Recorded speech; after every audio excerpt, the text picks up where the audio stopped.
Hi, എല്ലാവർക്കും പത്തരമാറ്റിൻ്റെ ഇന്നത്തെ പുതിയ വിശേഷത്തിലേക്ക് സ്വാഗതം. നയന പറയുന്നുണ്ട് ആദർശിനോട്, ഞാൻ അവാർഡ് വാങ്ങിക്കാൻ പോകാം. ആണുങ്ങളാരും ആ ഫംഗ്ഷനിൽ വരാൻ പാടില്ലെന്നല്ലേ പറഞ്ഞത്? എന്നാൽ എൻ്റെ അമ്മായിയമ്മ ആ ഫംഗ്ഷനിൽ വരണമെന്നാണ് എൻ്റെ ഒരു ആഗ്രഹം. അപ്പോൾ ആദർശ് പറയുന്നുണ്ട്, ഞാൻ പറഞ്ഞു നോക്കാം. ഏതായാലും അവാർഡ് ദാന ചടങ്ങിൽ ദേവയാനി പങ്കെടുക്കുമോ ഇല്ലയോ എന്നതാണ് ഇന്നത്തെ കഥയിലെ പ്രധാന വിശേഷം. വീഡിയോ കോളിൽ പോകുന്നതിന് മുമ്പ് സബ്സ്ക്രൈബ് ചെയ്യാത്തവരൊക്കെ സബ്സ്ക്രൈബ് ചെയ്യണേ. പിന്നെ ഒരു ലൈക്കും ഇടാൻ മറക്കല്ലേ. അങ്ങനെ അനാമികയുടെ വീടാണ് കാണിക്കുന്നത്. അനാമിക അച്ഛനോടും അമ്മയോടും പറയുന്നുണ്ട്, ഏറ്റവും നല്ല ഡിസൈനർക്കുള്ള അവാർഡാണ് അവൾക്ക് കിട്ടാൻ പോകുന്നത്. അവൾ തഴച്ചു വളരുകയാണ് എന്നിങ്ങനെ ദേഷ്യത്തോടും അസൂയയോടും പറയുന്നുണ്ട്. അപ്പോൾ വേണു പറയുന്നുണ്ട്, ഞാൻ അറിഞ്ഞത് നമ്മുടെ സ്റ്റേറ്റും കഴിഞ്ഞ് അവളുടെ പേരിങ്ങനെ പ്രചരിച്ചു കൊണ്ടിരിക്കുകയാണെന്നാണ്. അപ്പോൾ രേവതി പറയുന്നുണ്ട്, അതേ മോളെ, എല്ലാവരും ഇപ്പോൾ അവളുടെ ഡിസൈനിങ്ങിനെ പറ്റിയാണ് പറയുന്നത്. അത് കേട്ട് അനാമികക്ക് ദേഷ്യം വരുന്നുണ്ട്. ഇനി നിങ്ങളും അവളെ പുകഴ്ത്ത്. എങ്ങനെയെങ്കിലും ആ ഫംഗ്ഷൻ മുടങ്ങണമെന്നാണ് എൻ്റെ ആഗ്രഹം. അല്ലെങ്കിൽ അവർ കൊടുക്കുന്ന ഗിഫ്റ്റും കൊണ്ട് അവളൊരു വരവുണ്ട്, മിസ് യൂണിവേഴ്സിനെ പോലെ. അപ്പോൾ വേണു പറയുന്നുണ്ട്, ഇനി ഒന്നും ചെയ്യാൻ പറ്റില്ല മോളെ, നമ്മൾ തളയ്ക്കപ്പെട്ടു. എന്നിട്ട് വേണു പറയുന്നുണ്ട്, നമ്മൾ വിചാരിക്കുന്നത് പോലെ ഒരു വെറുപ്പൊന്നും ദേവയാനിക്ക് മരുമകളോട് ഉള്ളതായിട്ട് എനിക്ക് തോന്നുന്നില്ല. അതുകൊണ്ട് തന്നെ ഇനി അവളെ അവിടുന്ന് പറഞ്ഞു വിടാനൊന്നും പോകുന്നില്ല. പിന്നെ അനാമിക പറയുന്നുണ്ട്, ഏതായാലും TV ഒന്നും ആരും ഓണാക്കേണ്ട, അവളുടെ ഫംഗ്ഷൻ TV-യിൽ വരാൻ സാധ്യതയുണ്ട്. അപ്പോൾ രേവതി പറയുന്നുണ്ട്, അവളിപ്പോൾ മൂർത്തിസ് ജ്വല്ലറിയിലെ മെയിൻ ഡിസൈനർ ആയില്ലേ. മാത്രമല്ല ഇടയ്ക്കിടയ്ക്ക് ചാനലിലും വരുന്നുണ്ട്. ഒരുത്തി ഡിസൈനർ, ഒരുത്തി SI എന്ന് അരിശത്തോടുകൂടി പറയുന്നുണ്ട് അനാമിക. അപ്പോൾ രേവതി പറയുന്നുണ്ട്, മറ്റവൾക്ക് എന്താ കുഴപ്പം? അവൾക്കൊരു കുഞ്ഞ് ജനിക്കാൻ പോവുകയല്ലേ, ഇനി ആ കുഞ്ഞായിരിക്കും ആ വീട്ടിലെ താരം. നിനക്കാണെങ്കിൽ അതുമില്ല എന്ന് കുറ്റപ്പെടുത്തുന്നുണ്ട് രേവതി. അപ്പോൾ അനാമിക പറയുന്നുണ്ട്, അതേപ്പറ്റിയൊന്നും ഇനി ചിന്തിക്കണ്ട. കുടുംബജീവിതമില്ലാത്തവർക്ക് എങ്ങനെ കുഞ്ഞുണ്ടാകാനാ? എനിക്ക് എങ്ങനെയെങ്കിലും ആ ഭ്രാന്താലയത്തിൽ നിന്ന് പുറത്തു കടക്കണം. ലോകത്തില്ലാത്ത ചട്ടങ്ങളും നിയമങ്ങളും ഉള്ള ഒരു വീട് മടുത്ത് എനിക്ക് എന്ന് പറയുന്നുണ്ട്. പിന്നെ കാണിക്കുന്നത് നയന ഫംഗ്ഷനിൽ പോകാൻ ഇങ്ങനെ ഒരുങ്ങിക്കൊണ്ടിരിക്കുകയാണ്. അത് കാണുന്ന ആദർശിന് ഭയങ്കര സന്തോഷമാവുന്നുണ്ട്. ആദർശ് നയനയ്ക്ക് നെക്ലേസൊക്കെ ഇട്ട് കൊടുക്കുന്നുണ്ട്. എന്നിട്ട് പറയുന്നുണ്ട്, നീ ഇപ്പോൾ കൂടുതൽ സുന്ദരിയായിട്ടുണ്ട് എന്ന്. പിന്നെ നയന വീണ്ടും ആദർശിനോട് പറയുന്നുണ്ട്, ചേച്ചിക്ക് ഈ ഫംഗ്ഷനിൽ വരാൻ വലിയ താല്പര്യമായിരുന്നു, ചേച്ചിക്ക് തലവേദന കാരണം വരാൻ പറ്റില്ല. മരുമകൾ അവാർഡ് വാങ്ങിക്കുന്നത് അമ്മയ്ക്ക് ഒരു അന്തസ്സ് തന്നെയല്ലേ ആദർശേട്ടാ. പിന്നെന്താ ആദർശേട്ടാ അമ്മയ്ക്ക് കൂടി വന്നാൽ? അപ്പോൾ ആദർശ് പറയുന്നുണ്ട്, നീ പറഞ്ഞത് തന്നെ വീണ്ടും വീണ്ടും പറയുകയാണോ? ശരി, ഏതായാലും ഞാനൊന്ന് ചോദിച്ചു നോക്കട്ടെ എന്ന് പറഞ്ഞ് ആദർശ് അമ്മയുടെ അടുത്തേക്ക് പോകുന്നുണ്ട്. ദേവയാനി എന്തൊക്കെയോ ആലോചിച്ച് സോഫയിൽ ഇരിക്കുന്നുണ്ട്. ആദർശ് അങ്ങോട്ടേക്ക് വരുന്നുണ്ട്. എന്നിട്ട് പറയുന്നുണ്ട്, അമ്മയുടെ കൂട്ടുകാരിയും മകളും ചേർന്ന് നടത്തുന്ന ഫംഗ്ഷൻ അല്ലേ ഇത്, അമ്മയ്ക്ക് അതിൽ പങ്കെടുത്താൽ എന്താ എന്ന് ചോദിക്കുന്നുണ്ട് ആദർശ്. അപ്പോൾ ദേവയാനി പറയുന്നുണ്ട്, എനിക്ക് താല്പര്യമില്ല. അപ്പോൾ ആദർശ് പറയുന്നുണ്ട്, അമ്മേ, എനിക്കോ പോകാൻ പറ്റില്ല, അമ്മയെങ്കിലും ഒന്ന് പോകണമെന്നാണ് എൻ്റെ ആഗ്രഹം.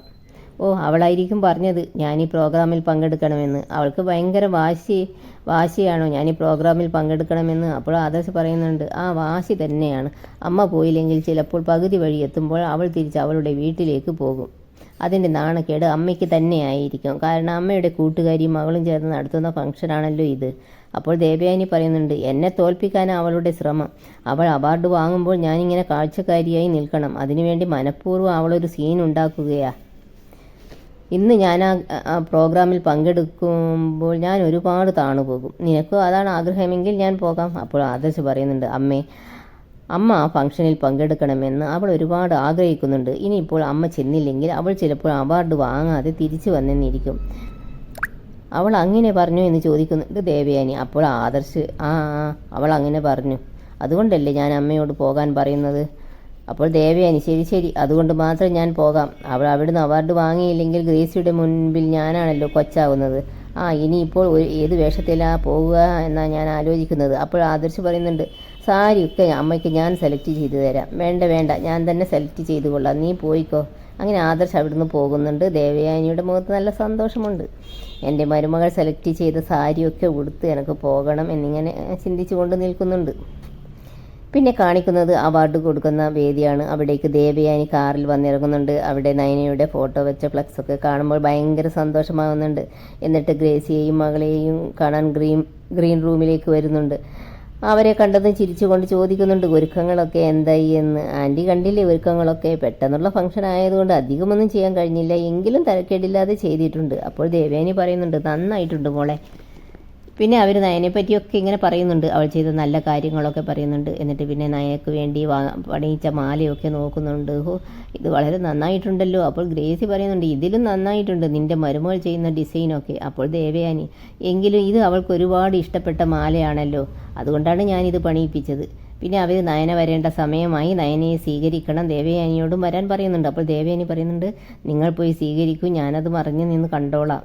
പിന്നെ കാണിക്കുന്നത് അനന്തപുരിയാണ്. ദുഷ്ടത്തികളായ 3 പേരെയാണ് കാണിക്കുന്നത്. ജലജ പറയുന്നുണ്ട്, അവൾ ഓരോ ദിവസം കൂടുന്തോറും തഴച്ചു വളരുകയാണ്, അവൾക്ക് പുരസ്കാരങ്ങൾ കിട്ടിക്കൊണ്ടേയിരിക്കുകയാണ്. അപ്പോൾ ജാനകി പറയുന്നുണ്ട്, പുരസ്കാരങ്ങൾ മാത്രമല്ലല്ലോ ജലജെ, എല്ലാ ജ്വല്ലറിക്കാരും ഇപ്പോൾ അവളുടെ ഡിസൈൻ അനുകരിക്കുകയാണെന്നാണ് കേട്ടത്. ഈ വിഷു അവൾ കൊണ്ടുപോകുമെന്നാണ് തോന്നുന്നത്. അപ്പോൾ ജലജ പറയുന്നുണ്ട്, അത് തോന്നലൊന്നുമല്ല, കൊണ്ടുപോയി കഴിഞ്ഞു, ഇനി നമുക്കൊന്നും ഒരു വിലയും കാണില്ല ജാനകി, അവൾ സൂപ്പർ സ്റ്റാർ ആയിക്കൊണ്ടിരിക്കുകയാണ്. അപ്പോൾ അനാമിക പറയുന്നുണ്ട്, അത് ശരിയാ അമ്മേ, അവളിപ്പോൾ ഒരു ഫിലിം സ്റ്റാറിൻ്റെ സ്ഥാനമാണ്, അവൾക്കിപ്പോൾ ഒരു ഫിലിം സ്റ്റാറിൻ്റെ സ്ഥാനമാണ് കിട്ടുന്നത്, അവളായിരിക്കും ഇനി മൂർത്തീസ് ജ്വല്ലറിയുടെ മോഡലാകുന്നത്. അപ്പോൾ ജലജ പറയുന്നുണ്ട്, ഇവിടെ മോഡലാകാൻ കൊതിച്ചിരുന്ന ഒരുവളുണ്ടല്ലോ നവ്യ, അവളുടെ വയറ്റിൽ ഒരു കുഞ്ഞുള്ളത് കൊണ്ടാണ് അവൾ അടങ്ങിയിരിക്കുന്നത്, അല്ലെങ്കിൽ അനിയത്തി അവളെ വേഷം കെട്ടിച്ചേനെ.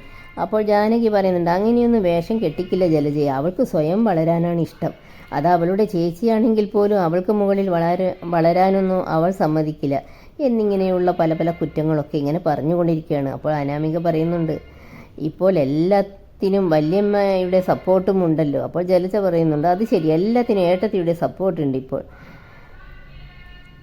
അപ്പോൾ ജാനകി പറയുന്നുണ്ട്, അത് സപ്പോർട്ടൊന്നല്ല, അത് ഏട്ടത്തിയുടെ ഗതികേടാണ്, അവളെ പിണക്കിയാൽ മോനും പിണങ്ങും എന്ന് ഏട്ടത്തിക്കറിയാം, അതുകൊണ്ട് മോൻ്റെ ഇഷ്ടത്തിനൊത്ത് പോയിക്കൊണ്ടിരിക്കുകയാണ്.